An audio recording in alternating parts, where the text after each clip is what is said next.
I'm the campus minister. Okay, let's just be honest. There's something inherently awkward about standing here in April welcoming you to February meetings at Maryville College. Now, it was, oh, come on in, Ellen.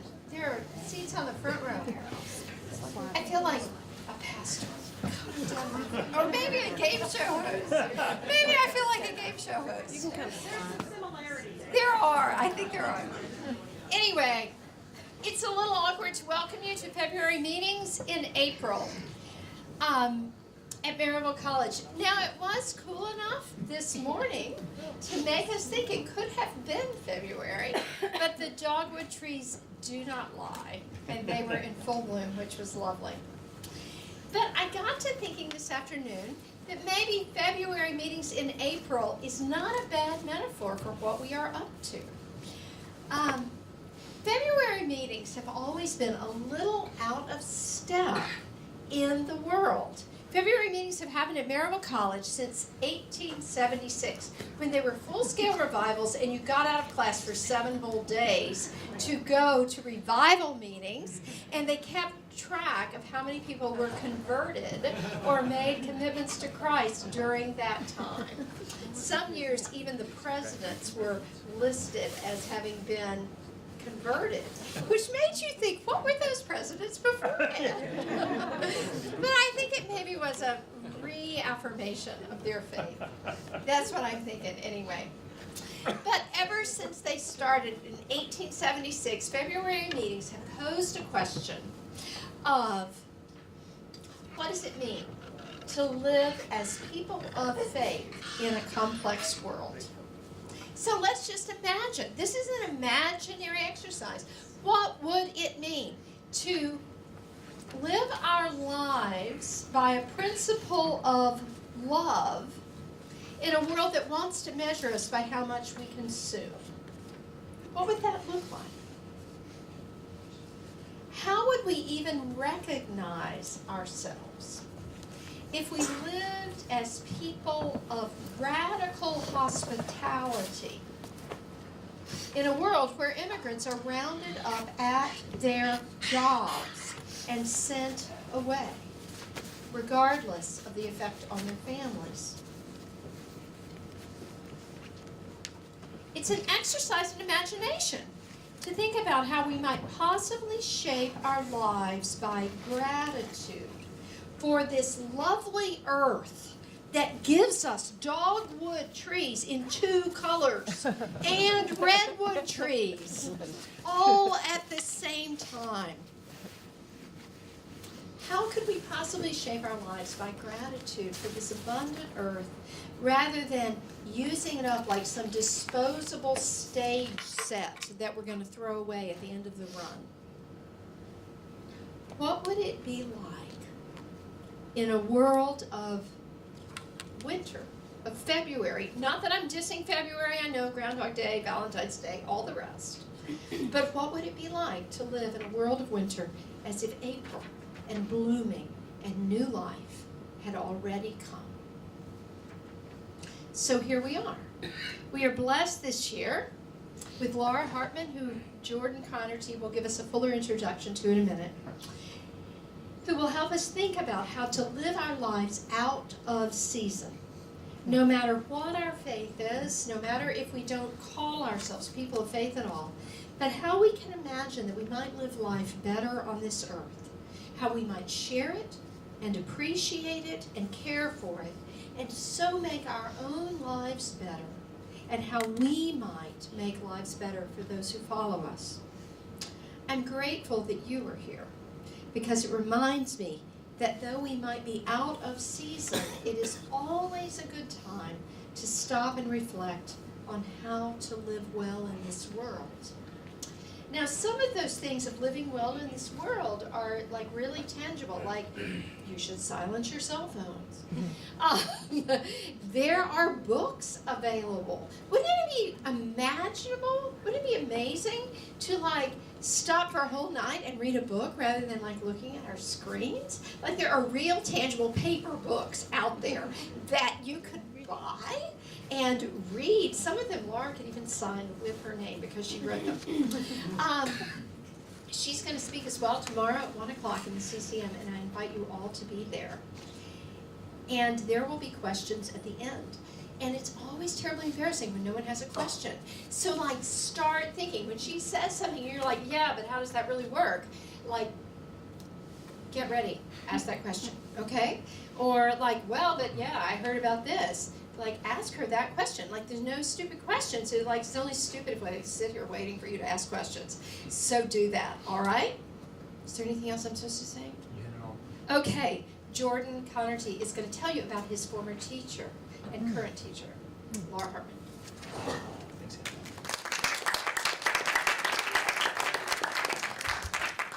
It's a full house. I'm pumped. Here at Maryville College, we live and die by our allegiance to pursuing those truths discovered and understood in the space where our faith and our intellect overlap.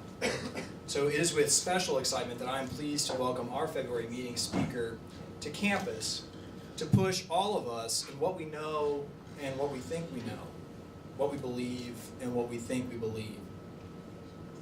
A native of Lexington, Kentucky, Dr. Laura Hartman traveled north to finish her undergraduate degree in religious studies and environmental studies at Indiana University.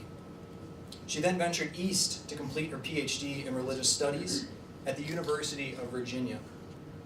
Laura currently is an assistant professor in the environmental studies program at the University of Wisconsin-Oshkosh, where she teaches classes on religion and the environment, animal ethics, climate justice, and gender and nature.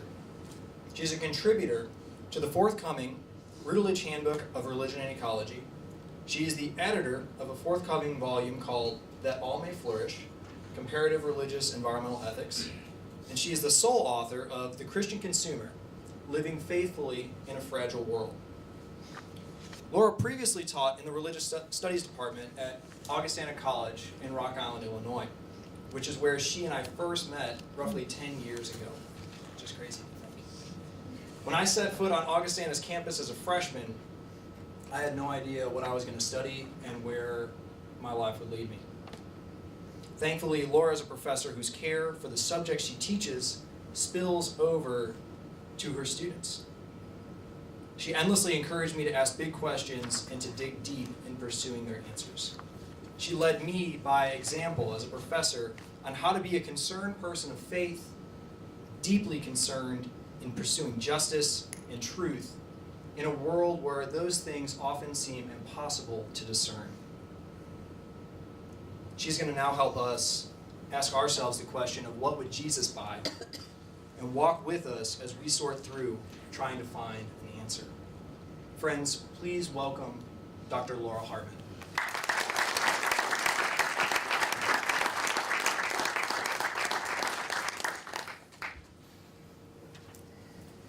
I am so excited to be here. Oh, I'm so excited that I'm making crazy noises. Is that something I can work on, or is that somebody else going to work on that?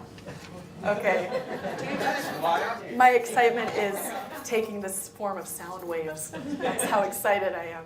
I just stepped back here and it kind of was extra noisy. Oh, you should be Is good. it all right now? You're good. I'm still excited to be here. And I'm so grateful for the invitation. Thank you, Jordan, and thank you, Anne, for all of the arrangements, and to everyone I've met so far. This is such a delightful place. Y'all are lucky to have this place and to be affiliated with this place. I can tell that it generates so much goodness in the world. So I'm going to start by saying that you do not want to go shopping with me. And the reason is, as my family knows all too well, by the time we're only halfway through the shopping trip, I have been biting my tongue for so long that I'm in the most terrible, foul mood.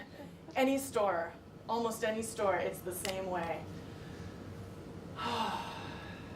I'm the one, if I'm on my own, I don't bite my tongue. If I'm on my own, I just start to cry. If I'm on my own, I'm the one who you see kneeling in front of the mushrooms in the grocery store, saying, I don't know, do I get the organic ones that are from California? Do Do I get the not organic ones that are from here in the Knoxville area? You guys know Monterey mushrooms, right? You can get local mushrooms. How cool is that?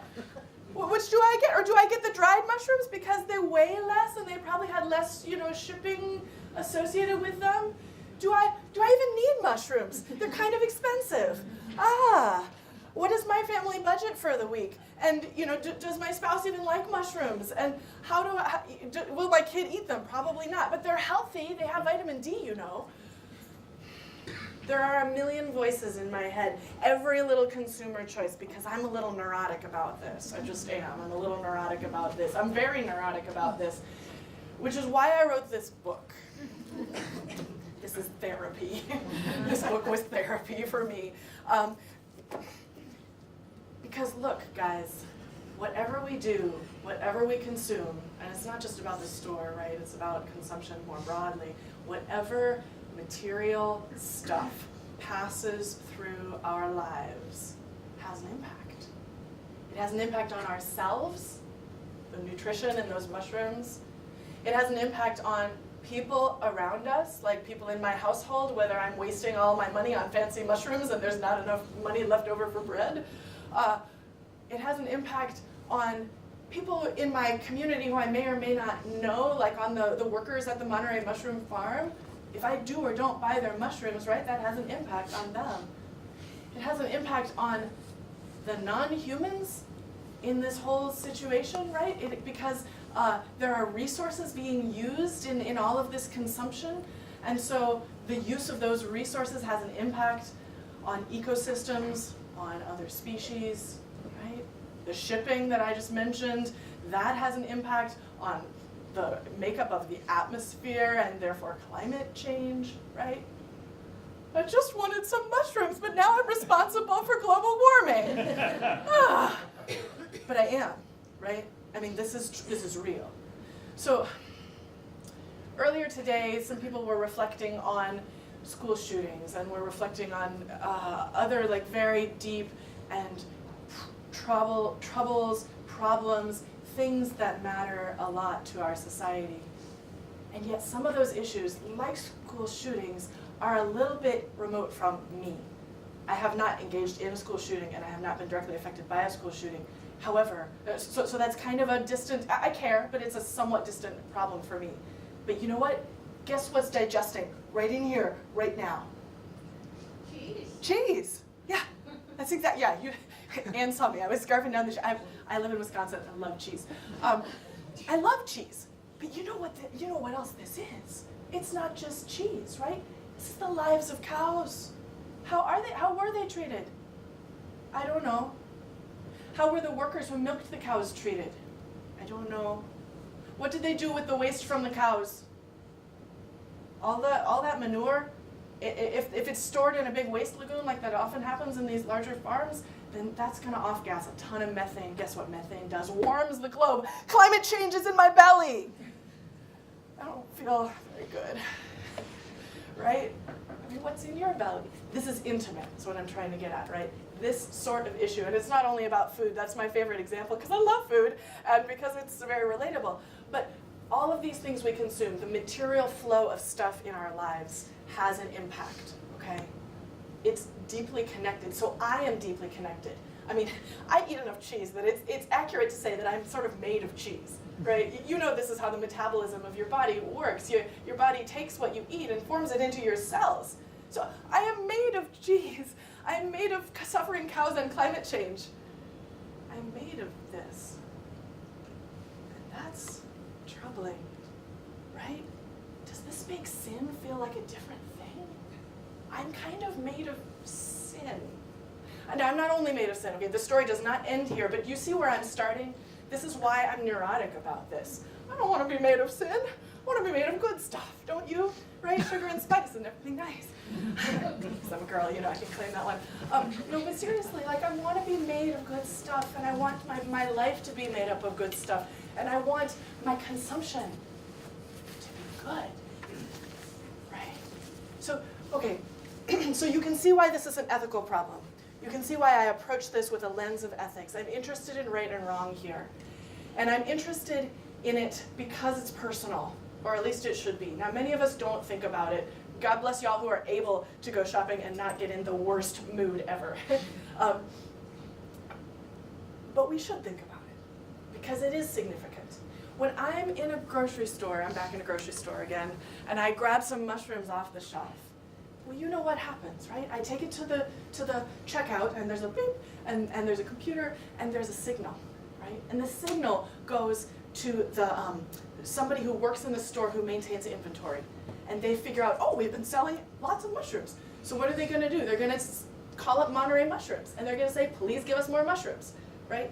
So, and Monterey Mushrooms is going to say, great, we need to increase our production of mushrooms. So I really have voted, in a sense, for those mushrooms. If I got the organic mushrooms, then they would be calling the organic farm and saying, we need more organic mushrooms, right? So I'm making choices that have a real impact in the real world. But how do I know if I'm making the right choices? What should be my criteria? One reason why I often have an existential crisis in basically any store is because the arena of consumerism, which is consumption that has been amplified into an overly complex and kind of socially deep arena, when I'm in that realm of consumerism, I'm in a realm that is in conflict with my values. Okay, I'm in a realm that is in conflict with my faith. Conflict might be too strong of a word. Shall we say friction? There is friction between what I believe as a Christian and as somebody who's trying to do ethically good things and what I experience as a consumer in a consumerist society. And the more I reflect on it, the deeper that friction gets. And the more friction happens, the hotter it gets, right? This is how I'm doing the metaphor here, right? So if you rub really hard, the friction gets hotter and hotter, and it gets uncomfortable, right? There's chafing, okay? So what I am trying to do with this book and with you guys today is to name the friction, to articulate it as well as I can, so that we see where that friction is. And from recognizing it, we can find ways to minimize it. We can find the lubrication to make the friction at least a little bit less. Now, we're talking about really big systems here. Most of these can't be changed easily, but there are ways to discern within these structures, ways to discern a more well lubricated route, shall we say. Okay. So I turn to the Christian tradition to look for voices who have something to say about consumption. Now, to be very clear, consumerism is a relatively new thing. Consumerism has not always existed. Consumerism has to do with commercialism, it has to do with capitalism and production on a large scale. Consumption, however, has always existed. Consumption is the physical throughput of materials in human lives. We all consume, and we humans consumed before consumerism existed. So I can look at very ancient sources in the Christian tradition for help about consumption, okay? So this is what I tried to do in writing this book.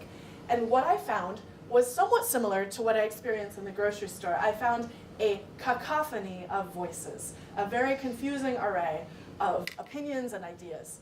And so what I tried to do in the book, if you get the chance to read it, by the way, you don't have to read it because I'm going to give you a really darn good summary of it tonight, and that's plenty. What you'll find in the book is I tried to sort them into 4 categories. So I'm about to explain these 4 categories to you as a way of helping to illuminate what I have discovered in my scholarship. I'm sure there are other ways to approach this topic. I'm sure there are things that I have left out, and I hope that when we do the questions and answers, you will push me beyond whatever I came up with for the book. But here's what the book is offering. There are 4 major categories, and here is what I call them. These are imperatives of perhaps for all Christian living, but definitely for Christian consumption. 1, avoid sin. 2, embrace creation. 3, love the neighbor. 4, anticipate the future. Act 1, avoid sin.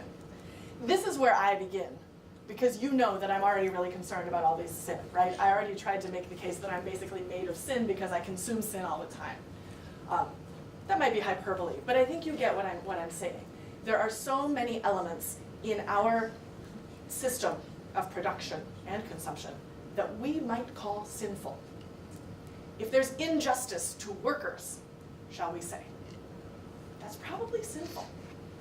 If there's exploitation of natural environments, that might also be sinful. So as we're looking at these, I have found many, many voices from the Christian tradition that simply say, avoid sin. And one of the best ways to avoid sin is not consume. Step away from the mushrooms, right? Maybe you don't need that anyway. One of my favorite examples of this is Francis of Assisi. Francis of Assisi, this saint from the 1200s in Italy, extremely famous figure who was known for embracing poverty. When Francis was a young man, he broke away from his father, a cloth merchant. Francis was a fashion plate. He was very popular, and he had very nice clothing because his father was a cloth merchant. But Francis had this mystical experience, and it related to some passages of scripture. And part of it was Francis felt that he received the message that said, give away, sell everything that you have, give the money to the poor, and follow me. He felt that they were speaking to him personally, that he was supposed to do that. So he broke with his father. He said, Father, take back everything that you ever gave me. And he did this publicly, like in the square of Assisi. Take back everything? That would include the clothing. Yeah, that's what Francis did. He started to strip right there in the square. He took everything off. Thankfully, the bishop was nearby and had an extra cloak for him. But this is Francis's sensibilities. He was very interested in the symbolism of poverty. He wanted to show that it was just him and God and nothing between him and God. Poverty, for Francis, was the highest virtue. I need to be poor, he said. Because Jesus said, blessed are the poor, right? It's in there. And there's a few other things in the Gospels that make it seem like, yeah, we are supposed to be very, very poor. Whenever Francis would find a beggar who had a more raggedy tunic than he had, same thing, he would take off his clothing. He would say, trade me, I want the more raggedy tunic. It was almost like it was a race for Francis. Like he was gonna be the poorest. Now, because he was so holy, lots of people gave him donations. There's a whole system in Assisi at that time, well, in all of Europe at that time, that if there's a holy person, you should give them alms and that sort of thing because that's buying you brownie points in heaven. So Francis received a whole lot of donations of clothing, and food, and money. Well, he wouldn't touch the money at all. Francis was very against touching money. The clothing and the food, he would pass it on to the poor immediately.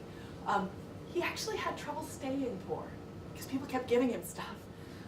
And those of us who have experimented with simple living, I think you can sympathize with this. It's really hard to stay simple. You keep accumulating stuff. So you're not alone. Francis experienced that too. Francis was so extreme with his pursuit of simplicity and poverty. He existed 40 days of Lent on one loaf of bread once. If you invited Francis over to dinner and you served him something reasonably nice, what he would do is he would pour ashes and cold water on the food, stir it up so that it wouldn't taste too good, and then eat a couple bites and say, I'm done. Yeah, I'm sure he was so much fun at parties. Right? But he didn't care, right? His pursuit was the purity of poverty. He felt that physical things would get in the way of his relationship with God. So obviously Francis was very extreme. And near the end of his life, his short life, because he was sick all the time, I wonder why. Anyway, near the end of his short life, he confessed that he may not have been kind enough to brother body. He felt maybe he should have been kinder to his own body. But part of the theology underneath his choices is very interesting here. Francis did not want to dominate the world around him. There is no dominion here. He is not a human who has dominion over creation. He is kin with creation, right? He's calling it brother, sun, and sister moon, right? He's calling the plants and animals his brothers and sisters. it's a kinship model. And not dominating means not owning, okay? I mean, think about it. If you own a person, if you have a slave, then you are dominating that person, right? In our society now, we think it's a bad idea to own people because it's not okay to dominate other people because they are kin, in a sense. Well, Francis felt the same way about every single little thing in the whole world, right? Not only the living creatures, but the loaves of bread and so forth. He didn't want to own anything because he didn't want to dominate anything. He wanted to be that poor and passive kind of model of Christ, which is so servant-oriented and so humble. This was his theology. So again, Francis is a very extreme example, but I think he's a really interesting one because he helps us realize that what we do in our consumption is emblematic of how we relate to all creation. It's how we relate to all creation. So whatever kind of thoughtfulness and respect we want to have with respect to the natural world, we should bring that to the choices that we make about our consumption. I'll tell you somebody else who you probably don't want to invite over to dinner. John Woolman. So we're fast forwarding to 1700s, North America. John Woolman was a Quaker abolitionist. I'm a huge fan of John Woolman. He is really fascinating. And you don't want to have him over to dinner because John Woolman, so again, an abolitionist. He's very much against slavery. In his time, the Quakers, of which he was one, did hold slaves. John Woolman would travel to the households of other people in the Religious Society of Friends, or the Quakers. He would travel to the slave-holding households. And he would sit and eat food with you and weep and try to convince you to give away all your slaves now, right? That you must emancipate all your slaves now. And literally, like, he would just sob at your table thinking about the suffering of your slaves. Not only that, if you tried to serve him sugar, he wouldn't have any sugar. You know why? Because slaves raise sugar. If you tried to serve him something with silver cutlery, he wouldn't touch it. He would eat with his fingers rather than use your silver cutlery. Not because of slavery exactly, but because the mines, the silver mines, the workers were not treated well. And Woolman, this guy is amazing. He writes in his journal that when it comes to the silver workers, sometimes I'm tempted, because it's easier, to use the silver cutlery. But when I'm tempted, I use my imagination. And I remember what it must be like to be a silver worker and to be in that mine and to be so poorly treated and to have all that suffering, right? He uses his religious imagination to muster up his emotions, right? And then he's upset about these poor workers and how poorly they're treated. And then he can not use your silver.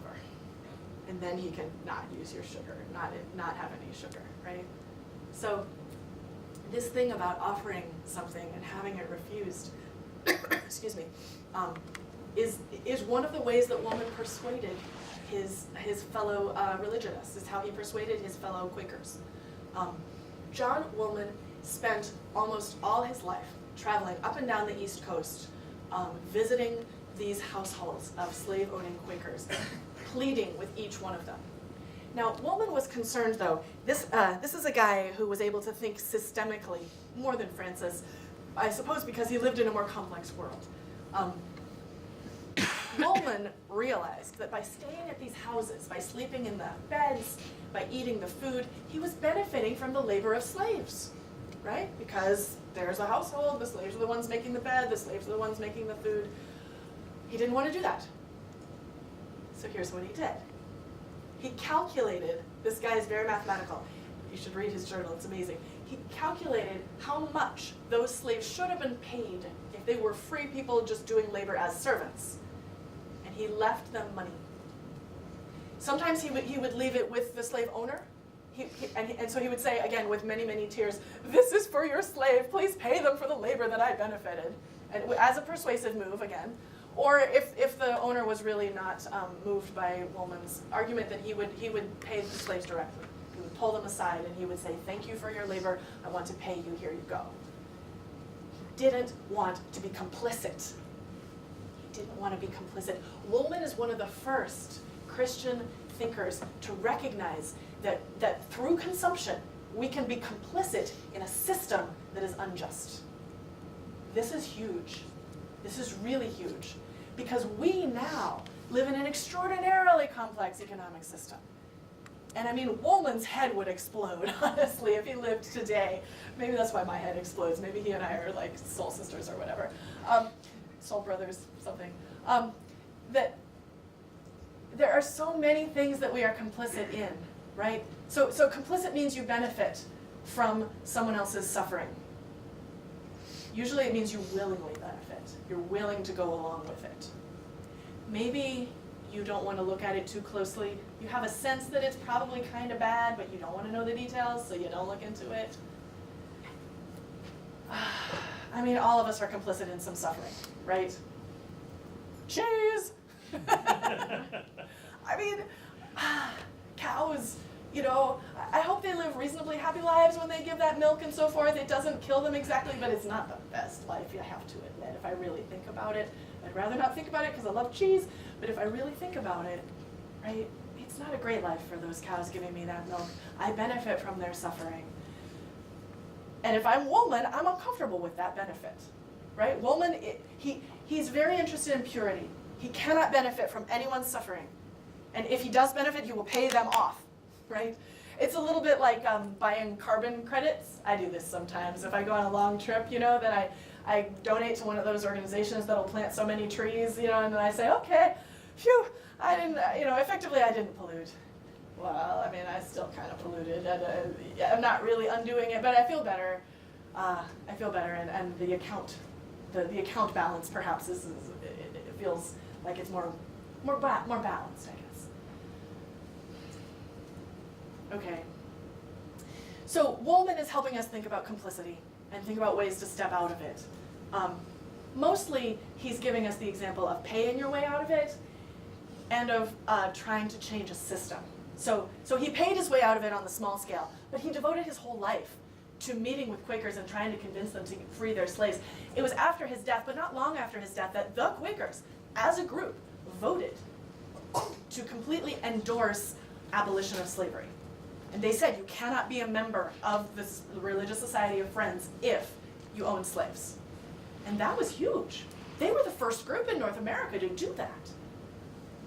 They were real leaders in this, and largely due to John Woolman's single-minded pursuit of justice in this case. So he's also an example of not just like seeking purity, but really devoting his life to persuading people, one person at a time, of the justice of his cause. Okay, so this is avoiding sin. We're looking at sort of quantity and simplicity in consumption with Francis. We're looking at complicity and systems with Woolman.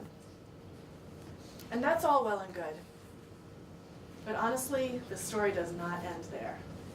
There are lots of ways that consumption can be sinful, but that's not all there is.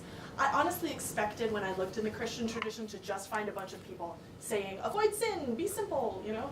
How about consuming less? That's what I expected. And there's a fair bit of that, there really is. But that's not the whole story. I also found all of these authors saying, whoa, creation is beautiful and fruitful and abundant, and God has given us these things as a gift, and to say no, well, put it this way. So one of my favorite theologians, Shannon Jung, who is Presbyterian, by the way, Shannon Jung has written this amazing book. It's back there. It's called Food for Life. And in this book, Jung says, God is a hostess and has spread out an amazing banquet for you and me. Do you dare to turn up your nose at that? So now the tables are turned. We're not inviting Francis over to dinner. We're not inviting Woolman over to dinner. We've been invited over to dinner by God. And you know, maybe if you're really holy like Francis, you can turn your nose up at it. But you and me, no. I don't think we can turn up our noses at this. Would it not be an insult to God to say, oh, well, whatever, that abundance, that's just temptation. I need to be pure. I don't think that's the whole story, right? Taste and see that the Lord is good, writes Jung. What if we mean this almost literally? What if what does he say? He says something like, what if the forces of the universe line up in the pecan pie? And that itself is a revelation. He talks about sacrament, okay? Sacrament, this idea of the physicality of life providing a window into God. What if the physicality of sharing and enjoying food in a healthy and good way is a way of experiencing God's love and the fellowship of our fellows, right? There's God present in such gatherings. What if that's possible? Jung thinks it is. And he's not the only one. There are lots of Christians who are going to validate our hungers, who are going to validate the fact that, okay, Genesis chapter 2, before the fall, humans are not kicked out of the garden yet, and God says, I have given you food to eat. So do you think the first people were ever hungry? Probably, right? Don't you think God made hunger as a good thing? That maybe we're supposed to have some needs that then get fulfilled by creation, and that fulfillment is an expression of God's love for us?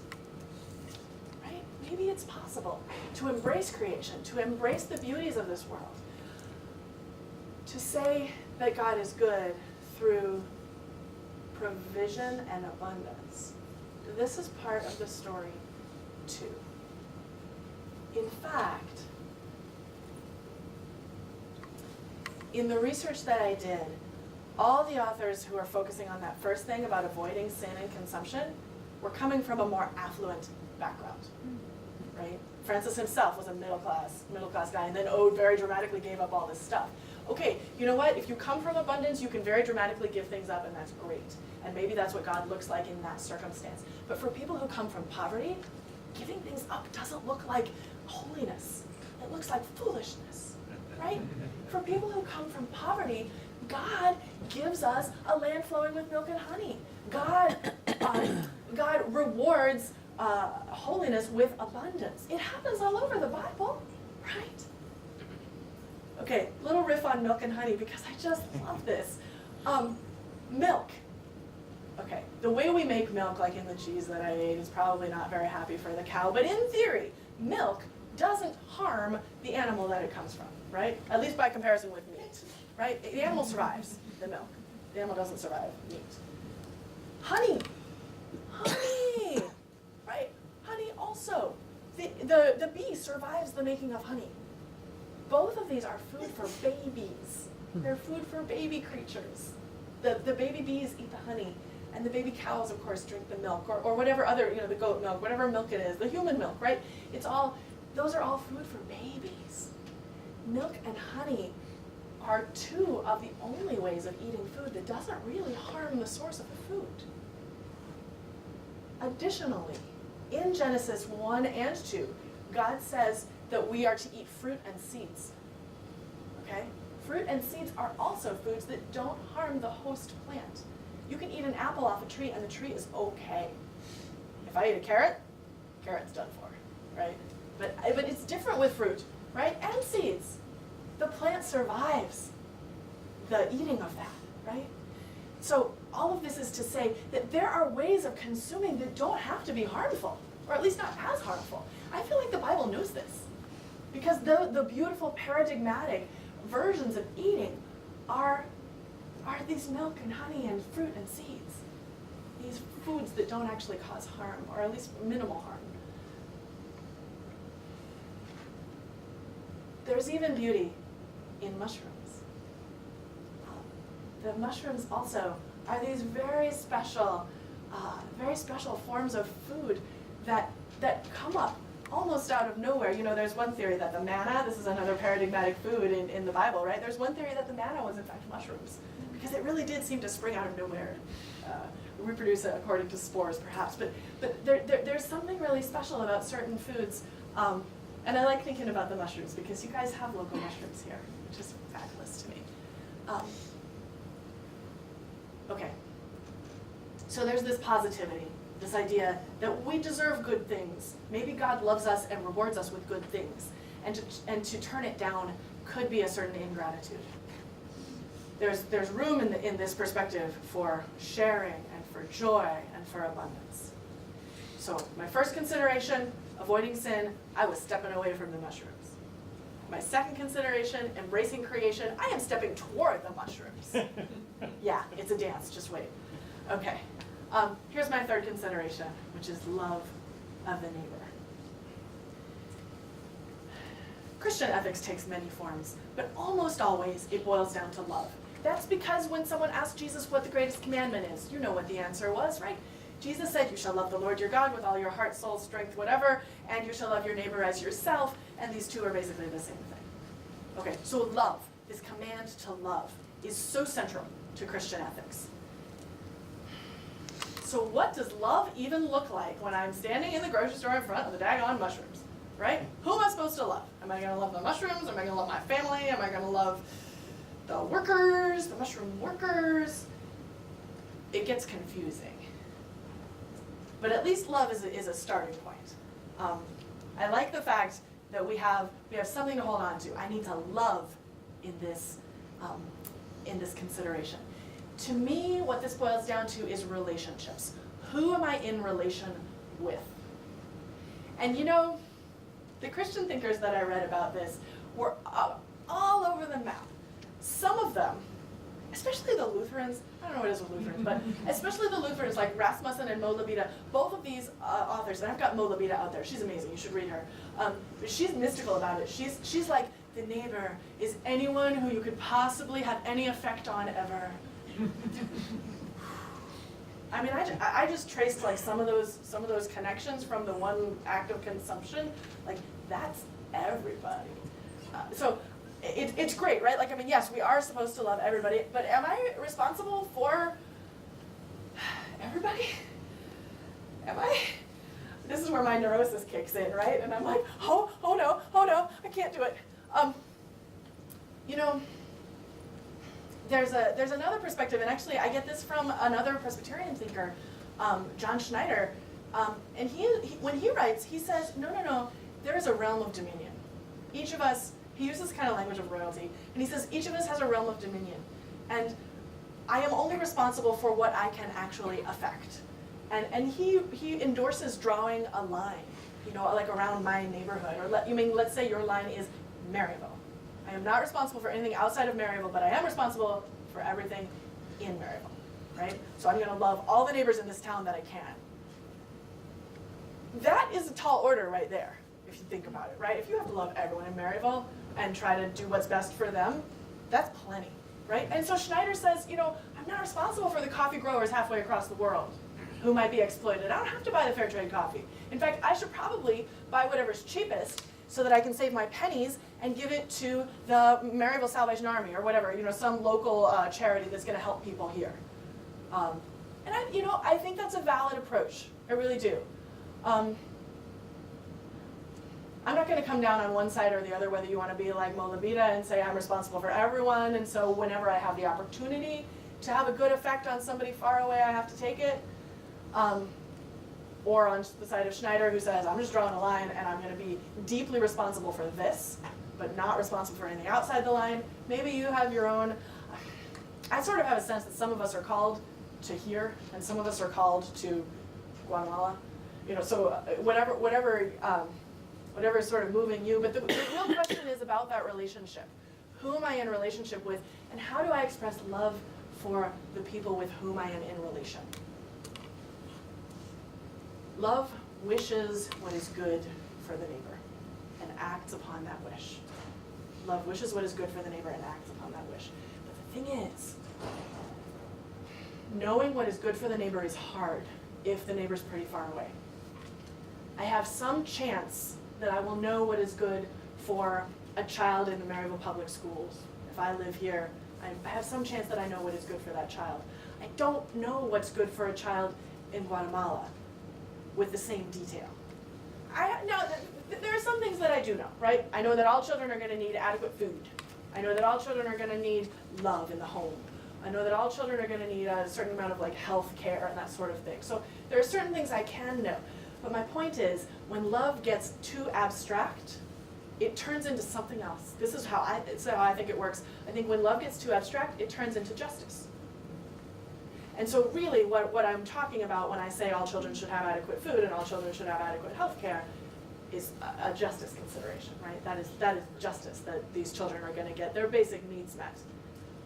But in this specificity where I know that this child needs someone to listen to her worries about that bully, that's more like love, because I have a specificity there, right?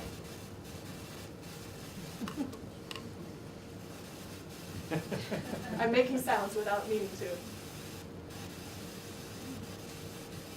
Oh well, I'll just have to talk over that, not a problem. One of my favorite Christian thinkers in this arena is Dorothy Day. So when it comes to Dorothy Day, we're not going to invite her over to dinner. She would be inviting us over to dinner. Right. But it would be us and about 100 of her closest friends, which is to say the people in the city of New York who have need of food and shelter. So Dorothy Day founded the Catholic Worker, along with Peter Morin. The two of them founded the Catholic Worker in New York City, and it's a movement that has spread throughout the country. What I love about Dorothy Day is that she truly tried to make love her central animating concept. She often repeated this quote from John of the Cross, which says, "Love is the measure by which we will be judged." I'm going to repeat that. Love is the measure by which we will be judged. Which is a profound statement when you are somebody who has devoted her whole life to feeding the poor. I believe that Dorothy Day would agree with Schneider about that boundary thing. Dorothy Day practiced what they call in Catholic thought personalism. Personalism says, I'm not interested in systems, in transforming the system, I'm interested in people. Because this is what Jesus did, right? When Jesus was presented with someone who is sick or someone who is suffering or someone who is poor, he did not say, what is the rate of poverty in this nation, and why is it so high, and does poverty strike women more, and should we do something about the state of women, right? He didn't say that. He said, I'm going to help you. And then he said, I'm going to help you. And then he said, I'm going to help you. And this is Dorothy Day's approach. Whatever person comes to their doorstep gets helped as much as they can. Day herself lived in what we call voluntary poverty. One of the ways that she helped the poor was she shared their state of being. And this also is a profound act of love. She could have lived in a more secure way, but she chose to share the situation of precarity. And this is her word for it. I'm not sure if that's really a word. I think it might be precariousness, but you get what I'm trying to say. The situation of being precarious. She shared that with the poor of her situation as a way of showing them her love, and as a way of showing the world that her values lay with the poor, that she was not going to hold herself apart from them. Okay. This last one is the hardest. Wait, but let me just recap. So, I have avoiding sin, I'm stepping away from the mushrooms. I have embracing creation, I am stepping toward the mushrooms. I have love and measuring based on love. I am looking around at the others in relationship with me, and that's why you don't want to go shopping with me, but I want you to go shopping with me.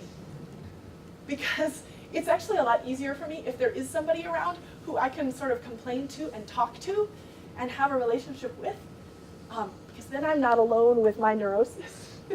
Then I have you for perspective and perhaps for encouragement, so that I can say, well, what do you think? Organic or local? Right? And then you can say, you know what? My uncle works at the mushroom factory, and I love my uncle. Let's get some of his mushrooms. And then that'll help me make a decision. All right. The fourth one is the hardest one, because this is where Christianity gets weird, to be honest. This is about eschatology, which is the study of the things to come. It's the study of the end of the world. It's the study of what we're all aiming for. And again, this is where Christianity gets weird. But I have found many, many Christians who measure their consumption based on that, based on what they think is ahead. Okay, many Christians disagree on this. You know, is Jesus going to come tomorrow? Is it going to be a long time from now? Is there going to be like a big battle? Is it sort of just a gradual transformation? Is it all kind of just a metaphor for something else? None of us agree. That's fine. But what we do agree on is that there is something in the future that's different and better. And we all agree that we can do things now to be ready for that. Maybe the things we can do now even bring that about, but even if they don't bring it about, we can still get ourselves ready. So you get your Seventh-day Adventists who are vegetarian. You know why? Because they have to be ready for Jesus. Yeah, that's why they're vegetarian. Like this is a consumption choice. Because from this school of thought, being vegetarian makes your soul more pure. Awesome. There's so much in there. You read the book to learn more about that. But there's also this idea of anticipating what that perfect consumption now. One way that Christians do this, of course, is through communion, right? You drink a little bit of wine or grape juice, you eat a little bit of bread. It's a little bit.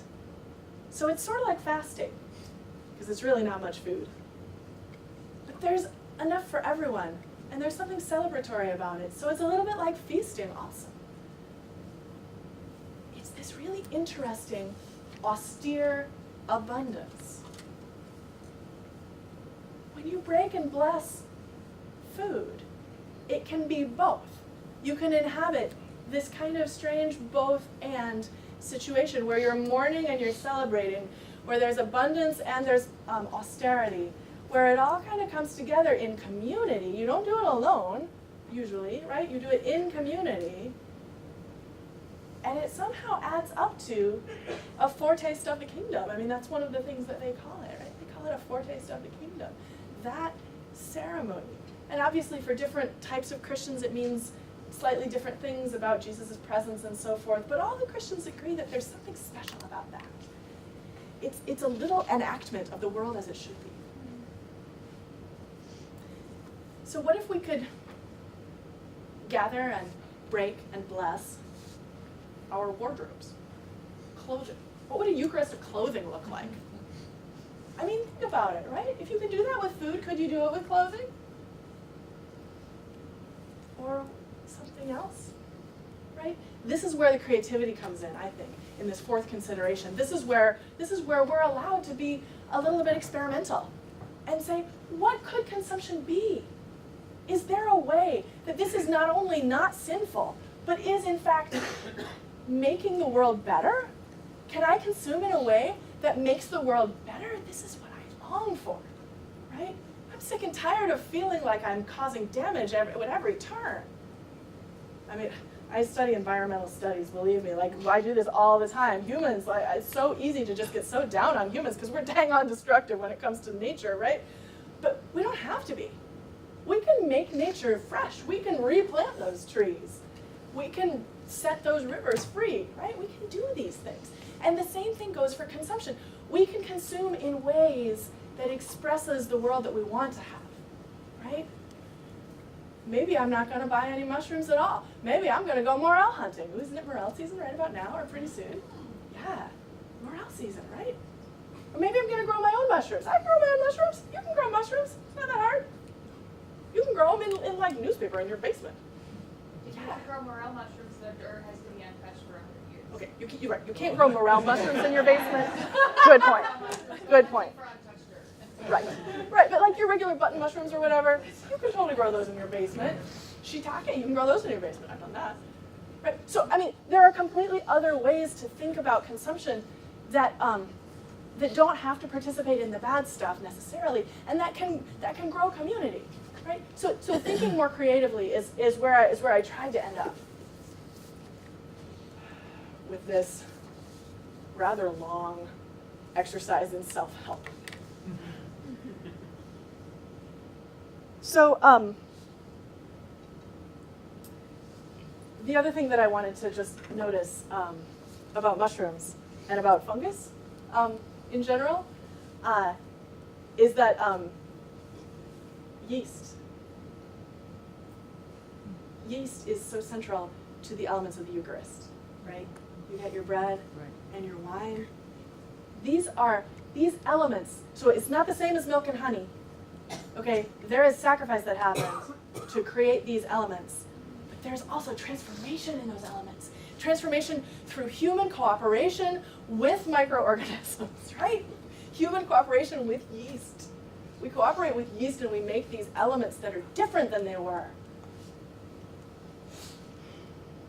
The Bible begins in a garden.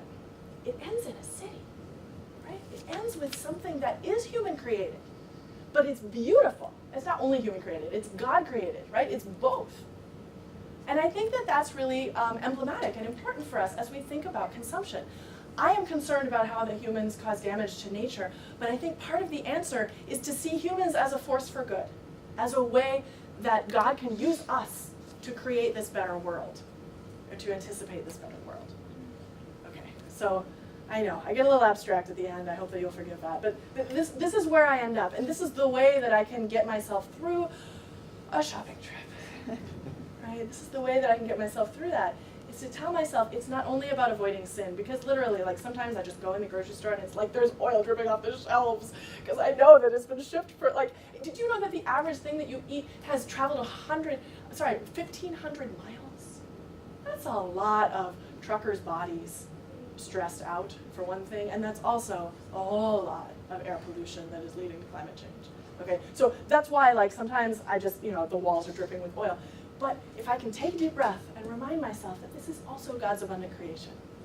And this is also the love that we have for one another in a community. And this is also the potential to build that better world that God is yearning for and that we're all yearning for. That there's more here than just that. So what I ended up with in this book is not a set of rules for what to consume and what not to consume. What I ended up with is tools for discernment as a way to think about consumption.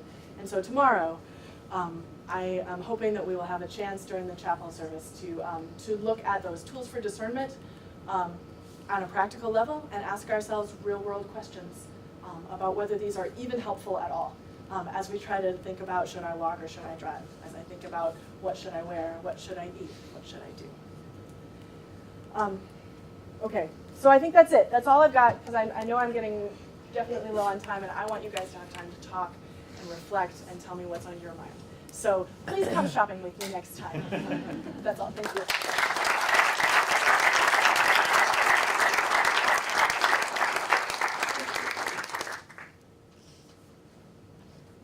Thank you, Laura. Is this one on? Can you all hear me? You can hear her without it. So thank you very much. I want to open up the floor to any questions that folks might have. As awkward as it might be, I'd like to pass around the microphone just so everybody can hear you, and that way it'll end up on our recording. So if anybody has a question, please raise your hand and we'll pass this thing back and forth.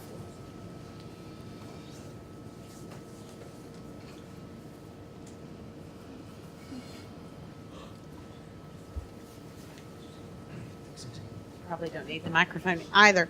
My question is like, as you think about these, things, and you're talking about kind of going to the grocery store and sort of having these thoughts, or the mall, what have you. How do you know? I mean, what are good resources to look before you get there? You know what I mean? Mm-hmm. I mean, because the thing is that you could get there and maybe you don't know that Monterey Mushrooms is local. I mean, things like that might inform your decision. So do you have like recommendations on some things where you're like, this is kind of a good place to sort of start your own journey of, I guess, research? Yeah, so the store is a terrible place to make a decision. I mean, it's terrible. Partly because it's set up to make decision making hard. There are so many choices there. They're all like brightly colored and kind of confusing. And I don't know, if you're like me, like even the fluorescent lights are kind of freaking you out. And so, yeah, it's a bad environment to make a decision. So a lot of, this is what I'm going to get into more tomorrow, a lot of these choices need to be made in another environment, preferably with a lot of prayer and reflection, in a more peaceful environment where you think to yourself, well, normally, should I choose organic or local, or whatever you're trying to think through.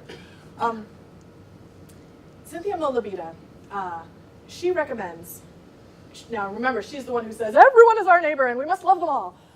She recommends using churches for this. She says, put together a group of people in your church who are really good at internet research. And just get them to figure stuff out and to promulgate recommendations to the congregation. You know, so that for every newsletter, there will be a little blurb that says, did you know?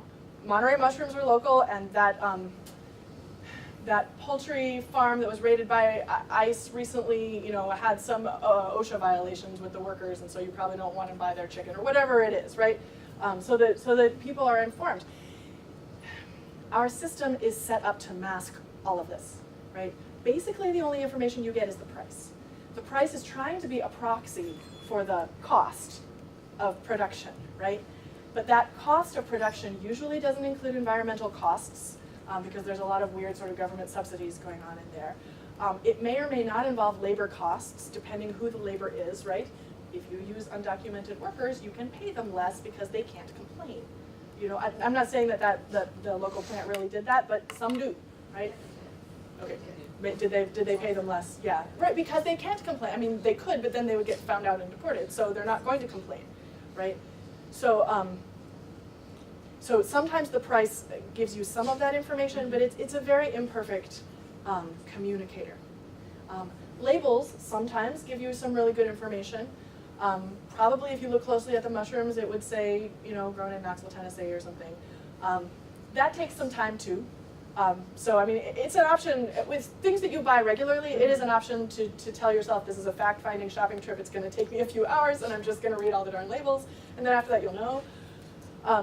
But yeah, there is some activation energy with this when it comes to educating yourself. And I don't know about you guys, but a lot of times I would rather not know. Right? I mean, as soon as I learned about all the slaves who make our chocolate, sorry guys, slaves make your chocolate, you know, then I was like, I didn't want to know that because I like chocolate. You know, now what am I going to do? So, you know, there's a sense in which ignorance feels like bliss. But that's complicity. I mean, honestly, like if we're going to have integrity, if we're going to be people of faith, we need to actually face the world. We have to remove the scales from our eyes. We have to face these things. But facing them in a congregation, facing them together with a group is much better because it feels overwhelming on your own. It really does.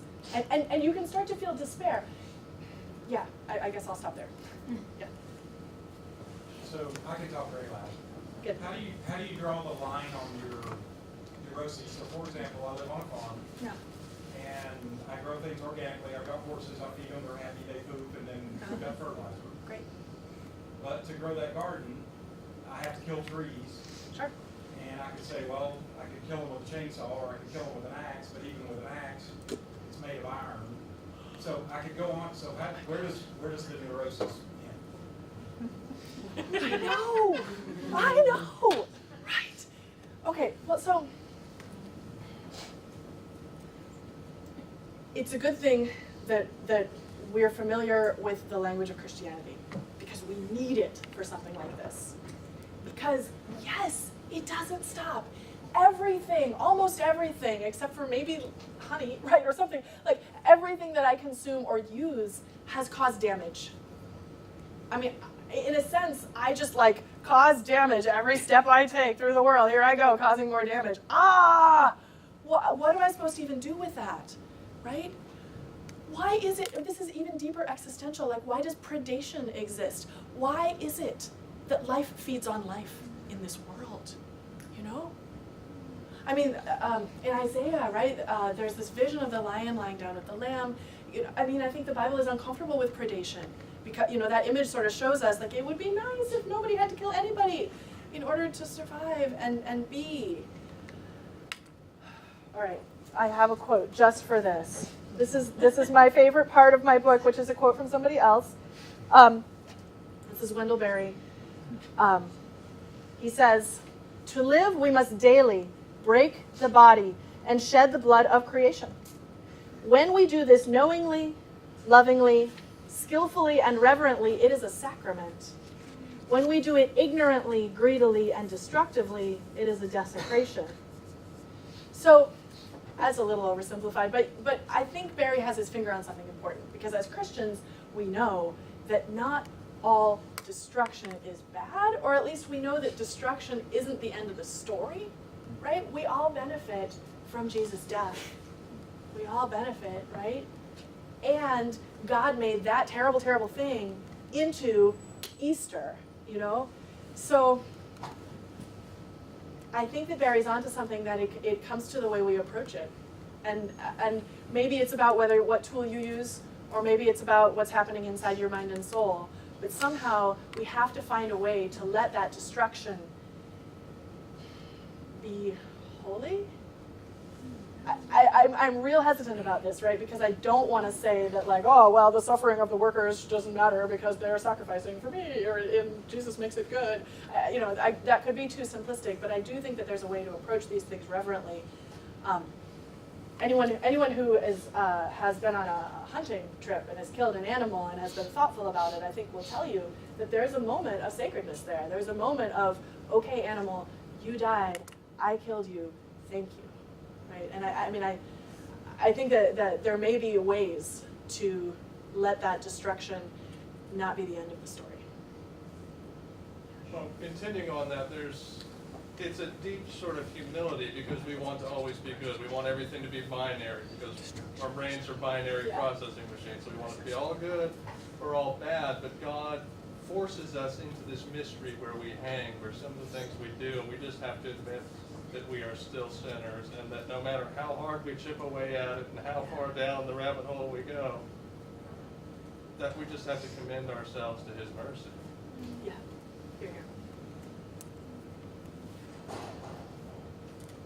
All of the conversation tonight was, with possibly the exception of Francis, was really framed as if we were the only audience for our own consumption's decisions.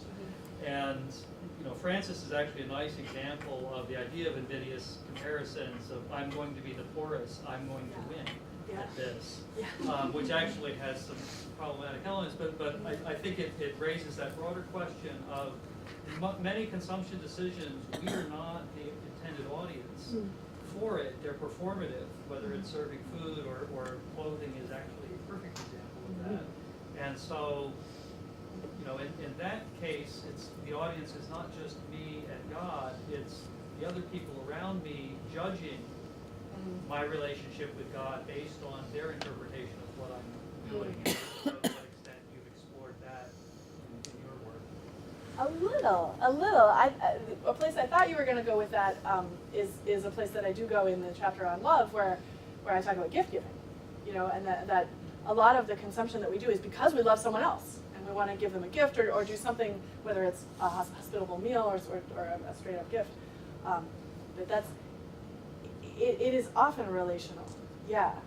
The performative aspect of it, I see some of the Veblen influence here, right? The idea of sort of the conspicuous consumption and I want you to know that I have a certain status. I think I would turn that around a little bit, partly because I love thinking about clothing. It's one of my favorite topics. And I wrote this article about modesty. And in the article, I found a way to conceive of modesty as hospitality. No, really. Because you are entering my space when your eyes are looking at what I'm wearing, right? And I want you to feel safe. So what do you need to feel safe? By what I'm wearing? Well, this is why I take a shower on a regular basis, right? I don't want you to have to smell me. That's hospitality. Maybe to myself a little bit too, but mostly like to you. I don't want you to experience a bad thing when you're near me. And so similar to what I wear, I have a certain power over you by what I wear, depending on who you are and how I comport myself. But I could have a certain power over you. This is part of the sort of the sexual aspect of modesty, right? If I am a woman and you are a heterosexual man and I'm wearing something that's very suggestive, I am exerting a certain kind of power over you. You can resist it, I hope you do, but it's especially hospitable on my part to not make that part of the conversation, unless that's what we're trying to do with each other. But if that's not what we're trying to do with each other, then I want to set that power that I might have aside so that you're in a safe space. Does that make sense? It's relational. Yes, what we consume is relational. And I think the question is, our consumerist culture wants it to be performative in terms of status. But I think our Christian culture wants it to be hospitable, probably. Or there might be a few other values that our Christian culture would support with our performative aspect of consumption. But I don't, that status thing, with a few exceptions, probably isn't going to line up with those Christian values. A Prius Yeah. powered with electricity produced at the margin by coal Yeah. versus a Corolla Mm-hmm. powered by fossil fuels. Yeah. That, I guess, Mm-hmm. that's the example. That's an example. Mhm. Where one will be judged That's a great perhaps example. one way or another by others. Yeah. In what is actually truly a difficult ethical question. Very. Yeah. Let's take one more question if we can. Go ahead. What does this conversation look like in a room full of people who don't have as much choice Yes. Thank you as for that this question. room full of people has? It looks very different. In fact, in the book, I argue that consumption is only an ethical issue if you have a choice. That, for example, you can make an argument that says, probably we shouldn't be eating animals because it hurts the animals or something, but if that's all you have, eat the animals. You don't have a choice. It's not really an ethical issue at that point. Yeah. Yeah. Now, sometimes we think we don't have a choice when we do have a choice. It's easy to fool ourselves, so that's something to push on a little bit. But yeah, if there's genuinely no choice, then it's not ethics, it's survival. Yeah. Can I break my rule? And the gentleman in the back has been waving his hand. Let's let that one be the last one. What are your thoughts when you walk into the store and there are no mushrooms? There are many places you walk into and there is nothing. Specifically about mushrooms, I would be much relieved that there's one less choice I have to make. But if you're talking about overall scarcity and there simply isn't enough, that's a much bigger issue. Yeah. Friends, thank you for being here tonight. Let's give Laura Hartman a round of applause.